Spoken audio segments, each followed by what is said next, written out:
Hi guys, ઉનાળાની સિઝનમાં અલગ અલગ વેફર્સ થાય છે. તો આપણે બાળકોને ભાવે એવી સરસ મજાની ટેંગી ફ્લેવરવાળી એટલે કે ટોમેટો ફ્લેવરની આપણે તૈયાર કરીશું વેફર. તો એમના માટે થઈ અને સાબુદાણા લીધા છે અને તમે આ ફરાળમાં પણ ઉપયોગમાં લઈ શકશો એવી જ વસ્તુ આપણે ઉપયોગમાં લીધી છે. તો એક બાઉલ ભરી અને સાબુદાણા છે, વજનમાં જોઈએ તો લગભગ 150 ગ્રામ જેટલા સાબુદાણા છે. સૌથી પહેલાં આપણે સાબુદાણાને એકદમ સારી રીતે ધોઈ લેવાના છે અને ધોયા બાદ સાબુદાણા ડૂબે એમનાથી થોડુંક ઊંચું એટલે કે એક સાબુદાણાની લેયર થાય એટલું પાણી આપણે એમની અંદર નાખી દઈશું અને ઓવરનાઇટ અથવા તો 7 થી 8 કલાક માટે પલળવા રાખી દઈશું. હવે આપણે બીજી તૈયારીની અંદર ટમેટાં લીધા છે. મેં 300 ગ્રામ જેટલા ટમેટાં છે અને ટમેટાં શક્ય એટલા લાલ લેશું, એકદમ સરસ પાકેલા હોય, ફ્રેશ હોય અને એકદમ જ્યુસી હોય એ રીતના આપણે ટમેટાં લેશું. અને અત્યારે ટમેટાં પણ આમ તો એની સિઝનમાં છે એટલે ભરપૂર પ્રમાણમાં આવે જ છે. તો જ્યારે ટમેટાં સસ્તા હોય, સાબુદાણા બટેટાની પણ અત્યારે વેફરની ટૂંકમાં સિઝન હોય તો આ વેફર ચોક્કસથી ટ્રાય કર્યા જેવી છે. તો 3 ટમેટાને આપણે મોટા મોટા પીસીસમાં કટ કરી લેશું અને કટ થઈ ગયા બાદ એમને મિક્સી જારની અંદર ટ્રાન્સફર કરી લેશું. અને ટમેટામાં આમ તો જ્યુસ હોય છે એટલે પાણીની જરૂરિયાત નહીં રહે. આપણે એમનેમ જ એમને પીસી લેવાનું છે અને એમની પ્યુરી છે એ તૈયાર કરી લેશું.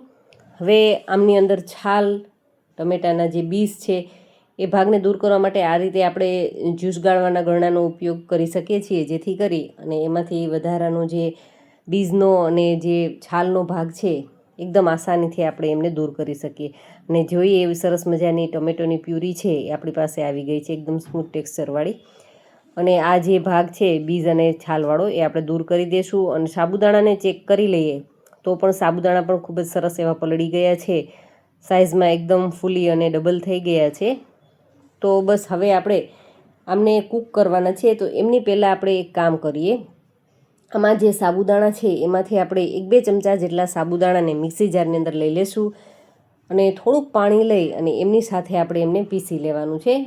આવી રીતે કરવાનું કારણ શું છે, તો આપણે જ્યારે વેફર એમના પાપડ ફોર્મમાં બનાવીશું ત્યારે એમની અંદર જે સરસ મજાનું એકદમ પાતળું પણ ન કહી શકાય અને એકદમ થીક પણ ન કહી શકાય એવું સરસ મજાનું લેયર છે. આ રીતે આપણે ક્રશ કરી સાબુદાણાને એડ કરીશું એટલે સરસ એવી ચીકાશ પણ આવી જશે અને ખૂબ જ સરસ ફૂલેલા પાપડ છે એ તૈયાર થશે. આપણી વેફર છે એકદમ સરસ ફૂલેલી થશે.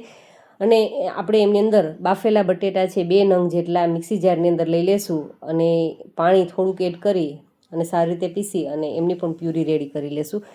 જો બટેટાને કારણે એમનો ટેસ્ટ છે ને, કોઈ પણ વેફરનો ટેસ્ટ છે ને બટેટાને કારણે ખૂબ જ સરસ આવશે. એકદમ ખાવામાં કહીએ ને કે કુરકુરી તૈયાર થશે અને સાથે સાથે ખાવામાં એમનો ટેસ્ટ છે ખૂબ જ સારો આવશે.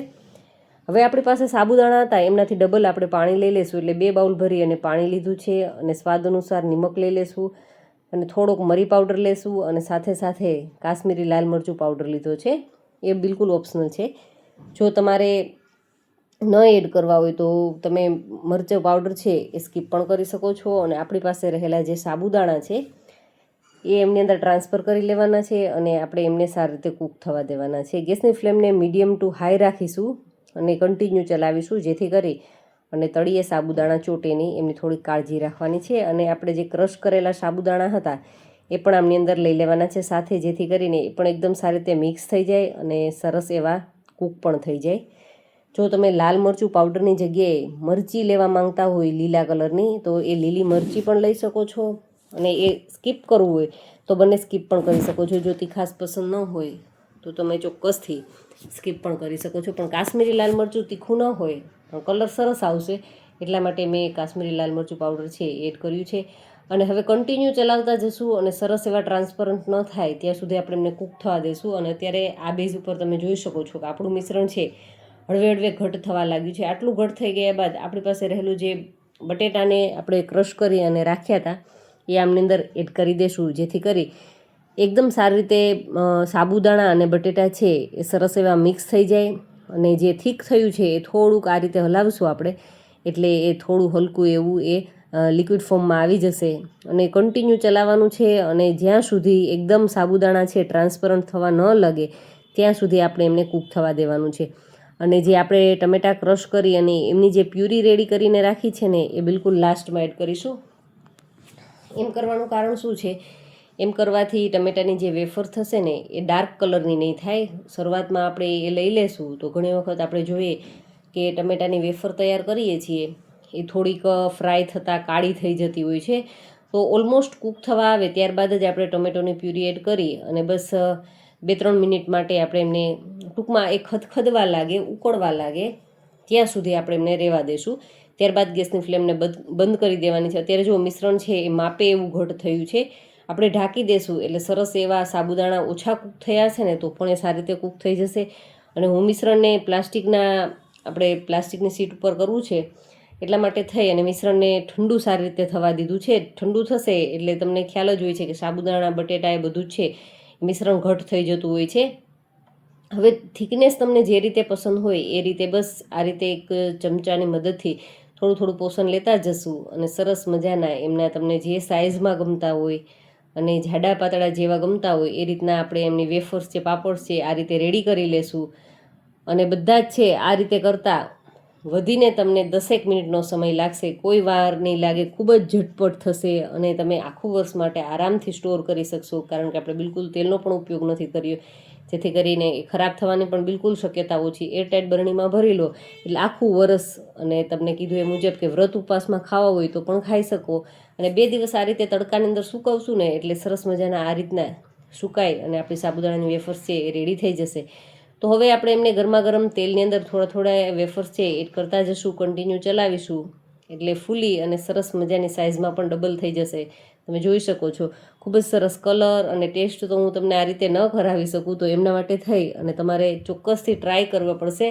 અને ટ્રાય કર્યા બાદ તમને કેવા લાગ્યા સાબુદાણા બટેટા અને ટમેટાના પાપડ છે કે વેફર, તમે શું નામ આપવા માંગો છો એ મારી સાથે ચોક્કસથી કમેન્ટ કરીને સજેસ્ટ કરજો.